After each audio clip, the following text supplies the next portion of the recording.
So, good day mga kap. So, medyo maaraw ngayon, ayos. So, meron tayong signal light grill protector. So, kakabit natin to kay Atake sa ADB 160 natin. So, bale, tatlong tornilyo tatanggalin. Isa dito, backlash kasi ito yung fairings. Isa dito, dito malapit sa MDL. Pangalawa, tsaka dito pangatlo. So, wag na natin tanggalin yung crash guard. Medyo mahirap yan eh. Kaya naman yata kahit hindi tanggalin. Tapos, yan, tanggal yung grills.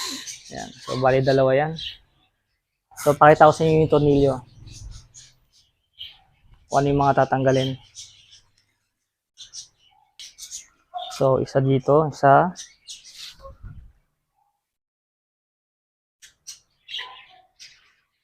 Dalawa.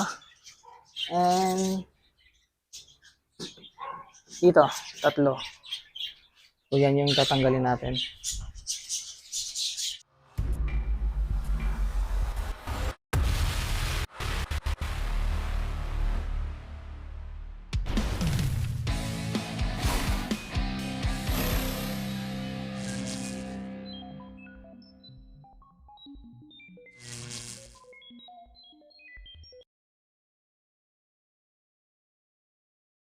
So, suggestion ko lang, bago kayo magkabit na itong signal light protector, nauna kasi itong headlight grills. So, dapat ito muna yung unahin nyo.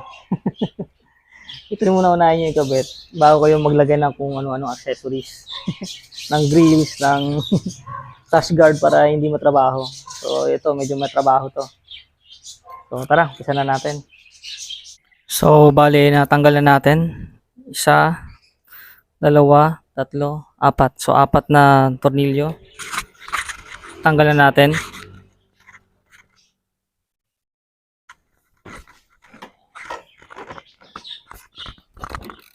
Gandahan lang.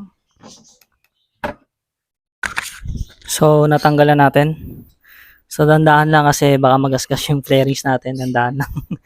Hindi ko na kasi binaklas isa-isa.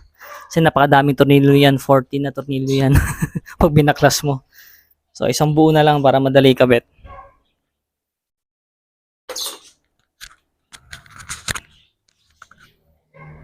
So, bali, susunod natin.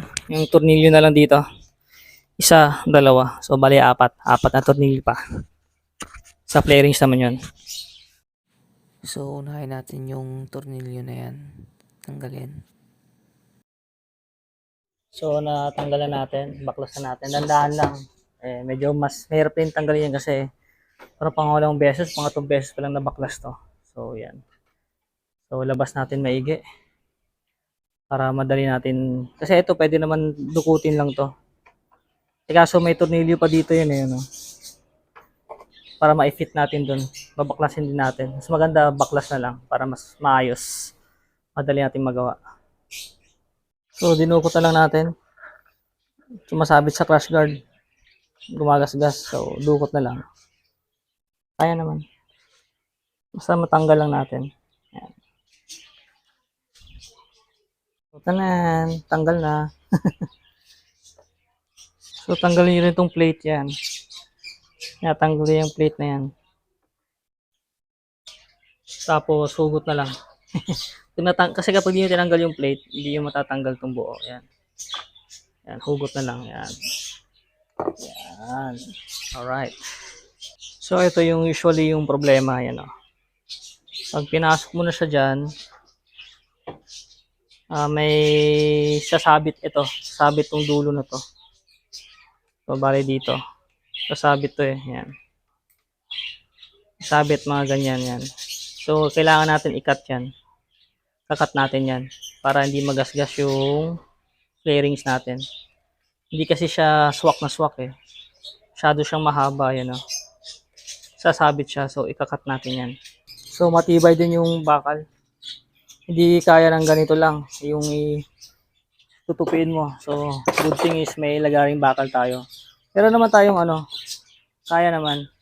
Pero try natin sa lagaring bakal na lang. Malit lang naman kasi kakat eh. Ano yung tools natin. So, ayan na. Sagarin nyo na lang. Yan, sagarin nyo. Yan. Sagarin nyo na lang. Siyempre, nagasgasan yan. Spray nyo na lang ng black din. Para mukhang bago. Okay. Wala naman. Wala lang yan, sagad dyan. Sprayan na lang natin. Para mukhang bago siya. Tayuin na lang muna natin. Alright. So habang tinutuyo natin, baklasin muna natin yung kabilang flarings. So natanggal na rin natin yung isa. Yan. Kabit na natin. Tuyo na siguro yung tirahan natin. Kabit na natin. So nakabit na natin. Yan, higipitan pa lang natin yan. Tapos ito ngayon, ano lang naman yan, green white lang naman. Ibabike na natin dito. Yan, green white. Green to green, white to white. Tapos higpitan na lang natin 'to. Nabike na natin yung yung metal plate. Yan, yun yung nagpapatibay eh. So higpitan natin siya. Balik na natin 'to yung kable.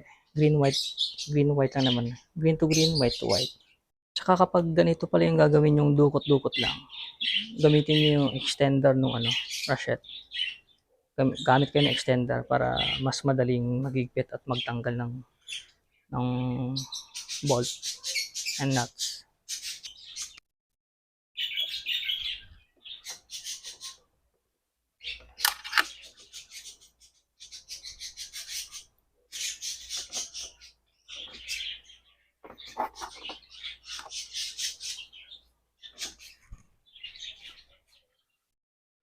So, okay na. Nakabit na natin. Yan o. Make sure lang na lapat siya. Cover ng rubber yung dugtungan. Yan. At saka mahigpit. So, sa kabila naman. Kung makikita nyo, yun o. Sagad na sagad yan. Ito.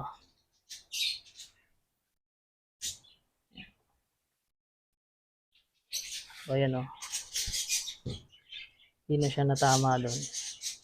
Kanina kasi tumatama yan eh. Gas-gas talaga kapag Ngayon saktong-sakto lang. Yan. So, ganun gawin nyo. Medyo mahaba talaga yung mabibili nyo online. Shopee to eh. So, balik na natin yung tornilyo.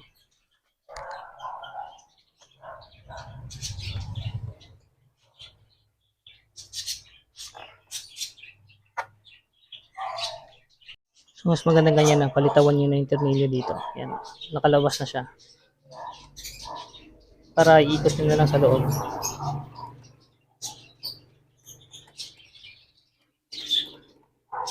Yan. Tapos higpitan na lang natin.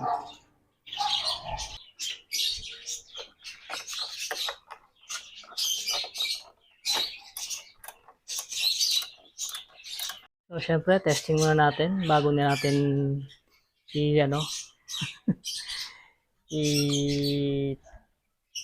ibalik yung flarings. Yan. So, testing natin yung left and right. So, hazard okay siya. So, testing natin yung left and right. Tanggalin natin yung hazard. Left. Yun. Sa likod. Okay, goods. Harap, likod. Okay. Sa right. Harap. Likod. Okay. Yan. So, yung sa likod na na hazard natin, left and right. Pwede rin yung kabitan ng grease. Ganito din. So, medyo mas maraming tornilyo rin sa likod. Pero ako kasi parang wala na akong plan na maglagay ng grills. Yung ilalagay ko yung buo siya, yung metal. Medyo mabigat yon kaysa dito. Pero yun naman, secure naman. So, abangan lang natin. Yan, so goods. Pero ito, pwede rin yung ikabit sa likod. Yan. Yan. Alright. Alright, hazard. Alright.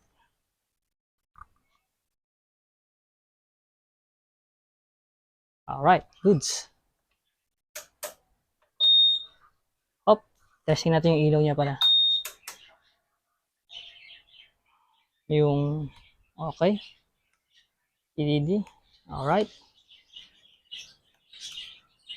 So, wala namang, lahat naman gumana. Alright.